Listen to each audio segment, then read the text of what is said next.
Sandler Show remains on the air thanks to the support of listeners like you. Help keep her on the air by clicking the donate button on radioornot.com. And thank you for your generous support. Oh, I kept that short because I want to get Greg Palast on the line quickly. Greg Palast, a great investigative journalist. In fact, so good at what he does that you'll not see him on, many American news outlets. No, you find him on the BBC and other places where they actually allow real journalism. Greg Palast, was sort of sidelined for a few months because of bypass surgery.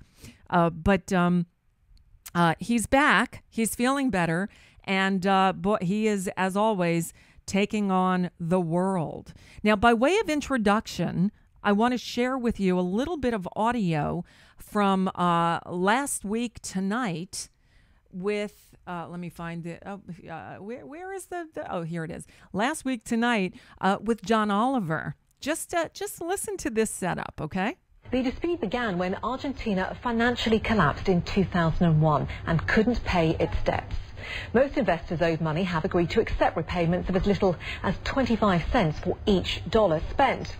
But a group of US hedge funds known as holdout investors have refused and have taken Argentina to court to get their money. How is it possible for a hedge fund, which is by definition run by a small group of extremely rich arseholes, that's a fact, how is it possible for them to bring Argentina to the precipice of default? In its most basic form, this is what happened.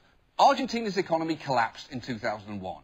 Their government wrote a bunch of IOUs to bondholders that it later decided not to pay. 93% of those bondholders eventually accepted Argentina's offer to pay the debt back at around 30 cents on the dollar. But the remaining investors, led by a hedge fund called Elliott Management, listened to Argentina's kind offer of 30 cents on the dollar and counter-offered by telling them to go fuck themselves. And then 2 years ago, Elliott Management, who at this point were acting like an international collection agency, went full repo man on Argentina. A court in Ghana today ruling that this Argentine Navy ship, the Libertad, cannot leave port.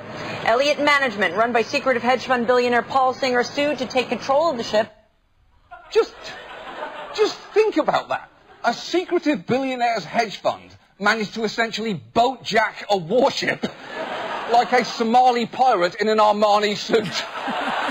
I am the captain of industry now. I am the captain. And the hedge fund held that ship for more than 2 months, which is crazy. Is anyone else a little uncomfortable that a hedge fund with 300 employees has the power to seize the ship of a sovereign nation of 41 million people? Me? Even the reporters covering this whole story seem a little flummoxed. Well, there's one thing I can definitely clear up for you there. Hedge funds are neither moral nor immoral. They are amoral. They only exist to make money. Hedge funds look at distressed countries with assets the way that vultures look at dying zebras. Remember that word, vultures. Sure, it's suffering, but this one's going to taste all stripy. Elliott Management has been here before.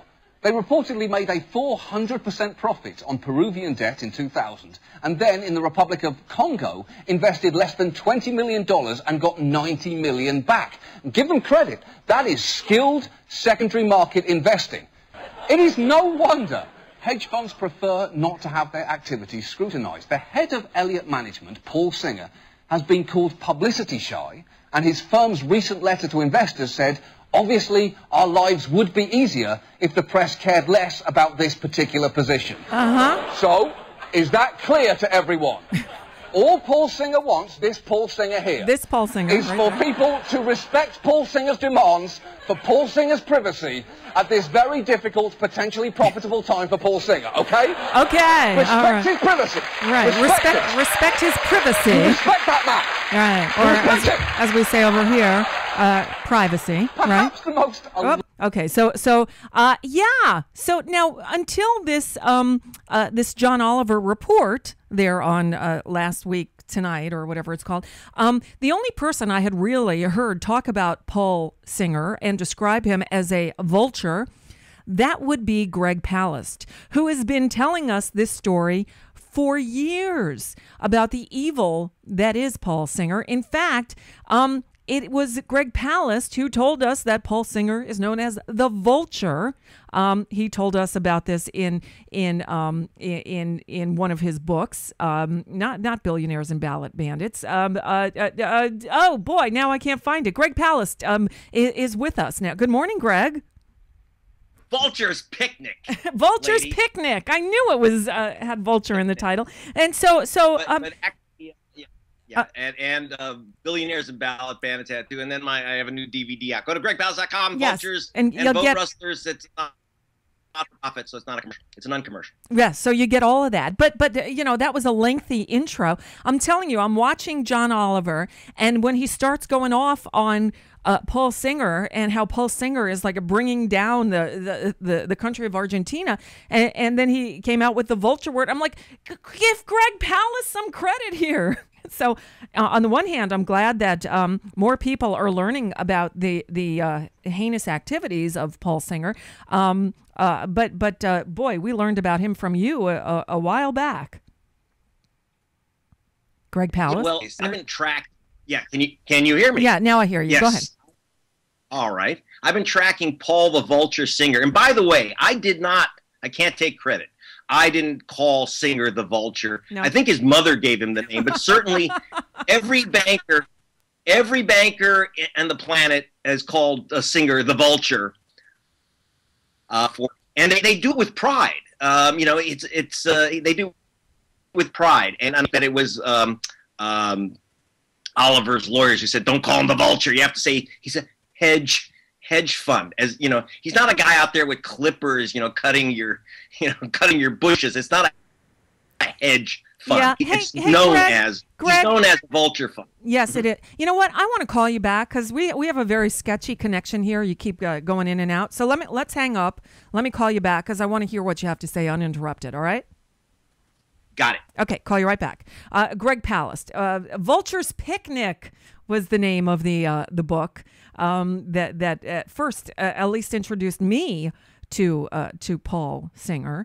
And now Greg Palast over at gregpalast.com. Gotcha. There you are. How's that? I think better. So now you're still writing about what Paul Singer did. Yes. You have an article up at gregpalast.com. It's actually an excerpt of Billionaires and Ballot Bandits. Yes. The Vulture, chewing Argentina's living corpse. And then you're talking, you have another article that you wrote for The Guardian about how President Obama has the constitutional power to end Argentina's debt crisis with a pen and to get Paul Singer out of the picture. And I guess the president of Argentina took notice of your work, yes?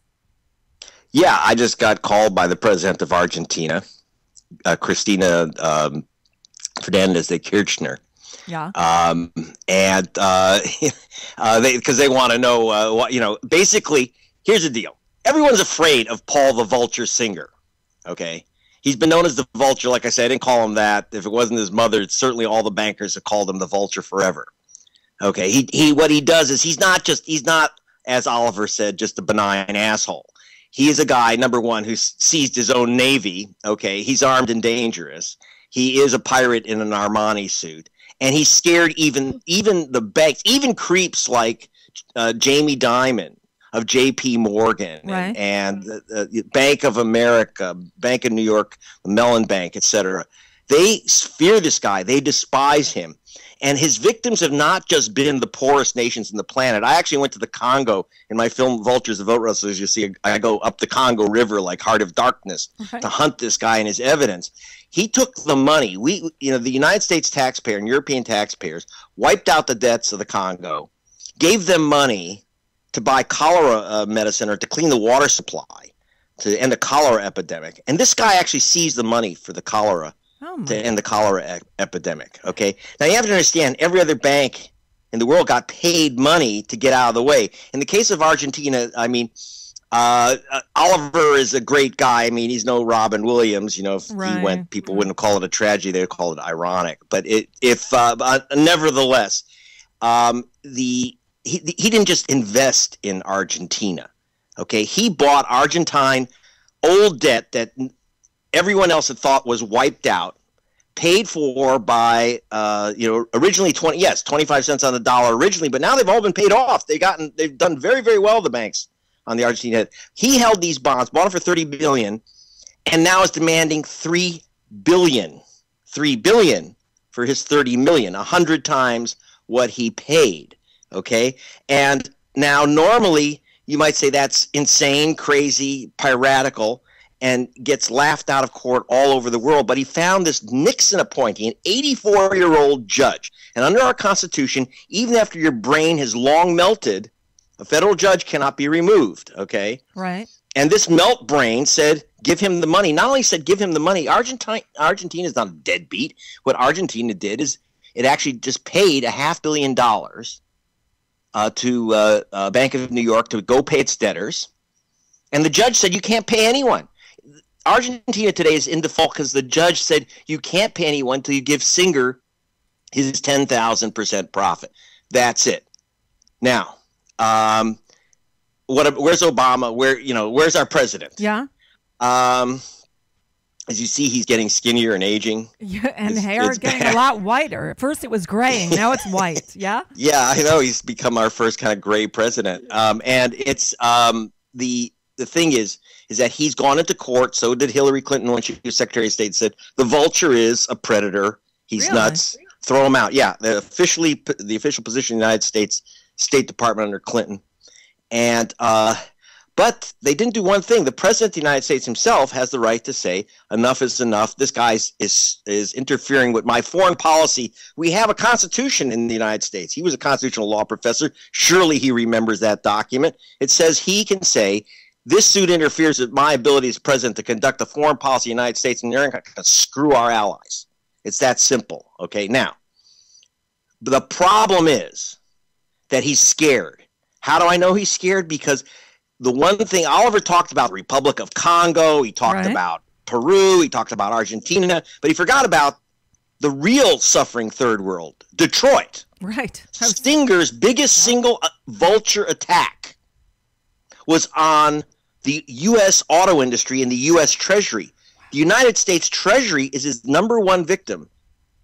And what happened is that it was Paul Singer who quietly seized $12.9 billion from the U.S. Treasury in the auto bailout. How did he pull this off, the Vulture? What he did was quietly, through an extraordinary manipulation, and I don't know how the SEC didn't get on this, he got a hold of GM's parts, literally. That is, he grabbed a hold of GM's old auto parts division, Delphi. It had spun off financially, and he literally owned the entire parts operation of General Motors, got control of it. And he told the United States Treasury, if you don't give me every single penny I want, if you don't give me every penny I want, I'm cutting off GM's parts. Literally, he had the government by the ball bearings. Steve Ratner, who was the U.S. Treasury deputy, who otherwise known as the car czar, turned to the chairman of General Motors when Singer made this threat and said, well, how long can you last without the parts? And he said 24, 48 hours. That's it. The company GM was already in bankruptcy, so was Chrysler. Without these parts, they would have been liquidated, eliminated. We would have lost altogether nearly 1 million jobs in the United States. And so Ratner, the United States Treasury said that Paul the Vulture Singer was committing extortion. That's a quote. Extortion. That's the exact words used by the president of Argentina. Extortion. This guy's not an investor. Right. He is an extortionist, okay? So this was extortion. Give me my money or you lose 1 million jobs. Okay, it's a kind of financial terrorism. Now, he'd lose everything, but he doesn't care. That's nothing to him. He's worth $7 billion, right? Right. So he'd lose $500 million. What does he care? So he demanded $12 billion, and he got it. Oh, my God. The president of Argentina said, I will not give in to extortion. When Obama was threatened by the Vulture, within 24 hours he got his money, $12.9 billion. Obama never talks about that. And by the way, Obama made a slight reference to it in the debate. I did a cover story for Nation, and David Axelrod gave Obama a copy of it. But he was very cautious because he didn't want his great bailout to look like some vulture had actually ripped us off for $12 billion. So it's delicate. But there is a silent partner that Paul the Vulture Singer has, known as, which I uncovered, called the so-called blind trust of Ann Romney. So when you're talking about the hit on Argentina, on the Congo, the stealing a ship, the knockoff, the extortion of the US Treasury and the bailout, a piece of that went to Ann Romney. Now, when I say a piece, imagine a piece of $12.9 billion. By my calculation, is up to roughly $115 million. Oh my God! People have this wrong. Romney did not make his big money. His net worth is not from Bain Capital, where he was a numbskull washout. He wasn't very good at Bain, and he didn't make very much money for guys in that industry, right? Who are usually billionaires. His money came from Paul the Vulture Singer, and Singer let him ride along on these vicious attacks on the cholera money for the Congo, on the Argentine Navy, and then finally the big one on the U.S. auto industry. And this is who Paul the Vulture Singer is. Now, here's the big problem. He not only has enriched Mitt Romney, number one, I don't know what other politicians he's quietly enriched, okay? That we don't know. I have to dig that one out. But I do know he is now, and this is very, very, very important, Paul the Vulture Singer is the most important donor to the Republican Party in the United States. For 20 years, I was screaming about the Koch brothers, the richest guys you never heard of. Now everyone's screaming about the Koch brothers. But the Koch brothers, I know those guys. They're not, the sharpest knives in the drawer. Right. Singer is the brains of the outfit. He tells them where to put their money. And by the way, his number one chickadee in the vulture nest is Chris Christie. So don't count out Christie. When you've got the vulture behind you, you can block all the bridges you want. Right. So Greg Palast, I cut him off at the end, but there at the end, John Oliver at the end of that segment talks about, what he's doing isn't, technically illegal, though it should be. And he talked about other things that aren't technically illegal, but should be. Really, the stuff that he's doing, extorting the U.S. government, that's not illegal? Extorting the U.S. government, it's like the president of Argentina has said, literally, quote, I will not, this guy's a vulture. As president, I will not allow my nation to be extorted. She has enough money to pay him. For Argentina, this is a nothing payment. Right. But she would rather go into default than give in. Obama was scared to death that this guy would liquidate General Motors. Right. Now you would say, okay, of course he doesn't care. You have to understand, this guy is, he is the true, when I've been hunting bad guys, this is a true Moriarty. He literally loves the destruction. I kid you not. I don't say that about most of these guys. Most of these guys actually aren't trying to create destruction. He believes in this philosophy of Joseph Schumpeter, of creative destruction, kind of a crypto-fascist concept, like you tear everything down to rebuild it. So as far as he's concerned, the world can burn down, and then he'll rule it the way he wants. But in the case of illegal, after I ran one of my reports on Singer and his Vulture crew on BBC television, right, the big nightly news show for BBC, where they actually not only run your reports, but have you do reports, because they appreciate real investigative journalism. Just saying, okay. Yeah, it's adult television, right? Yeah, right. And so after BBC ran one of my reports, the very next day, the British Parliament, all parties, right and left, unanimously voted to ban Singer from the courts of Britain and the entire Commonwealth. And when you say, yeah, it is illegal, his activities are illegal in Britain, they're illegal in Germany, in China, in Holland, most of the world, he can't do this stuff. And in fact, U.S. judges had bounced this guy's bogus claims, give me 100 times what I paid, have thrown this stuff out of court. He just found this melt-brain judge. And, it's just, I'm sorry. We have a president. The president of Argentina said, I won't stand for extortion. Okay, Obama did, but maybe he can redeem himself. The problem is, maybe Hillary can lend him her cojones for a while. I don't know. Yeah, that would be nice. She's certainly got bigger ones than he does, it seems. Yeah, I don't know what to do. Because the official position in the United States is that the Vulture is a predatory creep who shouldn't be allowed to start seizing the property of our ally on an extortionate demand. Right. Okay. And understand, Argentina is willing to pay him not only what he paid, willing to pay him 400%, willing to pay him every dime that's actually owed. But he's calculated all this stuff where penalties and interest, he's added up his mathematics coming up with 100 times what he paid is insane. But he's got like I say, a Gaga Nixon appointee. Yeah. Can you imagine? Oh, yeah. To kind of go along. So understand, it's not just Argentina or the Congo. It's America that's been taken down for the biggest bit of cash. And what's dangerous is that this guy could pick our next president. Oh, God. Again, Greg Palast is with us, and you've been warning us about the evils of Paul Singer for so long, right? What happened? I thought Vulture's Picnic was going to be turned into a movie. Is that still happening? Well, now we're looking at a TV series. Ooh. And I'm doing first because of the 2016 election. You are going to see Paul the Vulture Singer in my next film, partly in cartoon version, animation by.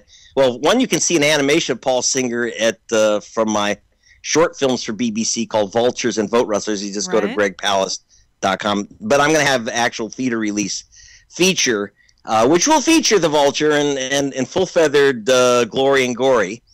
And that will be based on my Times bestseller, Billionaires and Ballot Bandits. Because, studios love bestsellers first. Yes, of course they do. Then we'll do but I've turned Vulture's Picnic into a kind of nonfiction Columbo. And because it reads like that. It reads like a sort of a crime novel. So, Greg Palast, I'm glad that finally your years of work is finally getting out there and people are hearing the name Paul Singer. Is there any sort of expose on who? What entities that we know here in the good old US of A that invest with his hedge fund that are his biggest clients? Because they need to be outed as well. Well, we have a few. I mean, one of the things is that, like I say, he has, by the way, an organization of billionaires called Restore Our Future. That includes the third Koch. Everyone knows Charles and David, but there's also Billy Koch. Right. Billy Koch. And then there is John Paulson, the guy who crashed and made $3 billion in 1 year off the collapse of the U.S. housing market, the foreclosure king. Uh-huh. But the problem is that the guys that invest with Singer, you can't just say, here, give me. It's not like Warren Buffett, where you buy, give him some money and he goes, buys little factories or something. Uh-huh. We're talking about an operator who lets a few privileged politicians get a little piece of the action, and then he brings in some money from his other billionaire buck buddies, and so it's not like you say, well, I'm not gonna buy Georgia Pacific toilet paper. Right. That's Coke products. Yep. If you don't want to wipe with David Koch. It's like I say, he's a very secretive operator. Like he says, he wishes that the media weren't following him, and generally the media doesn't. Obviously, I'm one of the only people who's actually tracked this guy. Yeah, right. So obviously, Oliver couldn't have done the pieces unless he had read some of my stuff. But it's because you don't get this stuff in the U.S. press, and he intimidates the U.S. press. The story of the takedown of $12.9 billion in the auto bailout and Romney's involvement, it was called Mitt Romney's Bailout Bonanza in the Nation. You can read that at gregpalast.com. That story, here it's on the cover of the Nation. Mitt Romney, comes out 2 weeks before the election. Mitt Romney made $115 million off the auto bailout. Mm-hmm. Right. Okay? No, we talked about that. Now, you think that you would see that somewhere. You would think. But according to the Associated Press reporter on the story, and nothing gets reported in America unless it's first on the AP wire, right? Said for the first time in his 30-year career, he was told to spike a story. You can't report it at all. You can't say, okay, Singer's accused this, but he's, his response is this, and Romney says, I didn't do it, I did do it. In fact, by the way, just so you know, Romney, because we did call Romney in his office, they said they didn't deny that he made the $115 million off the auto bailout. They didn't deny it. What they said was he was, he didn't create the auto bailout. He just made money off it. Right. He's right about that. Yep. I mean, first of all, the truth is Romney's was never bright enough to figure out how to make money off it. Okay, Singer had to do it for him, but it was creepy because it was done through the Ann Romney blind trust. And by sleazy, just so sleazy, but you expect nothing less from those people. It's sickening. And Greg Palast, once again, I learned all of this stuff, everything you've talked about. We've talked about in the past. We talked before the election on how Romney made a killing off of the auto bailout. Bless you. It is it's the shock doctrine. It's in action. Greg Palast, we've only got a few minutes left, and I want to say I'm so happy that you're back here. We missed you for a few months. You had some downtime, little ticker issue. Yes, I did. I had. It sounds very dramatic, quadruple bypass, but it's a really it's a plumbing job that I needed, and so I took some time out.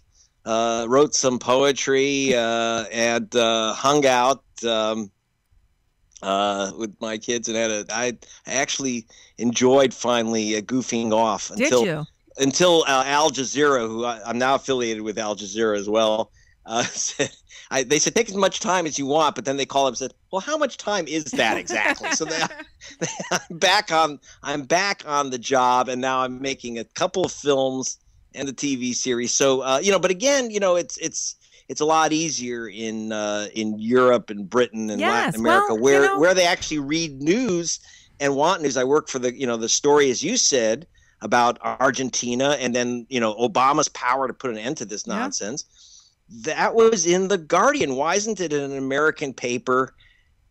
Well, first of all, by the way, the answer is, look, there are a lot of smart people in this world who are really afraid of Paul Singer. Yeah. And the way he operates is, it's maybe not like Obama is just not generally saying, well, there's a reason why Obama's scared. And I should tell you that Singer called my office, called my bosses at BBC Television and said, we have a file on Greg Palast, and they said, great, we'll run it. And he has a file on you. We'll run that too. So, but apparently that type of thing has killed off my ability to do reports in the U.S. mainstream. Right. And, this goes back to this bigger issue. Why are stories like the Snowden story, the WikiLeaks story, my stories, why are they coming out of The Guardian? Why do reporters like me and Greenwald and others have to leave the country to report? And except for, bless you, Nicole Sandler, who is, is like the crack in the electronic Berlin Wall. I like that one. The crack in the electronic Berlin Wall. Greg Palast, it seems like every time I have you on, there's a promo I can pull out of what you say. And I don't pay him for it. I don't. But, I'm not implying you're cracked. Right. I'm No, just saying, I hear you. I appreciate it. And look, after the events of the last few days and seeing, journalists arrested for recharging at McDonald's in Ferguson, Missouri. Al Jazeera, my Al network. Jazeera getting tear gassed on the streets of Ferguson for trying to report on what's going on here. This is nothing new. Let's remember back a few summers, a few years when the Occupy Wall Street encampments, most notably in New York, were torn apart by a militarized police force, and journalists were not only arrested but roughed up and brutalized. It was back then that I had my little pocket constitution, and while I was ranting on this, tore one up because the First Amendment doesn't exist anymore, except perhaps in history books. It's really, it's time that we allow journalists to be the fourth estate that they're supposed to be. Well, if you actually, I'll again promote Vultures and Vote Rustlers, which is at my site. You will see GregPalast.com. Thank you. There's a picture of a journalist that is my still photographer and cameraman, Zach Roberts. We know Zach very well. Yes. And you'll get the film of the police baton coming down on his head. That's right. Unfortunately, because he has a hard head, it bounced and smashed our camera lens. So so it was a tragedy. It was a $600 lens, man. And but you actually see the baton coming down into the lens because it's digital. It didn't destroy the chip. So you actually, you could see this berserko cop slamming everyone over the head, including our photographer. And that's the other thing is that, what I found interesting is that I was watching CNN in the airport yesterday, and they're talking about the Al Jazeera reporters being arrested while they were charging their batteries. What were the CNN guys doing hiding in the McDonald's anyway? Why don't they go out and report the story? Why are they doing a story on the Al Jazeera guys doing the story? Right. Why don't that's the whole problem. Why do I have to work for Al Jazeera and The Guardian and BBC? Because I don't want to sit in McDonald's while the news is going on. I hear you. Greg Palast, it's great to have you back. We missed you. I'm glad you're feeling better, obviously, fired up as ever. GregPalast.com. I'll have a link on the blog at radioornot.com. That's where you can find all this stuff. And we'll wait to see you pop up on our TV and in the movie theaters. But we'll talk to you before then, I'm sure. I hope. Gotcha. All right. Thanks a lot. Thank you so much. Bye. Greg Palast. Bye-bye. There you go. A real journalist. What a concept. All right. You know what time it is, don't you?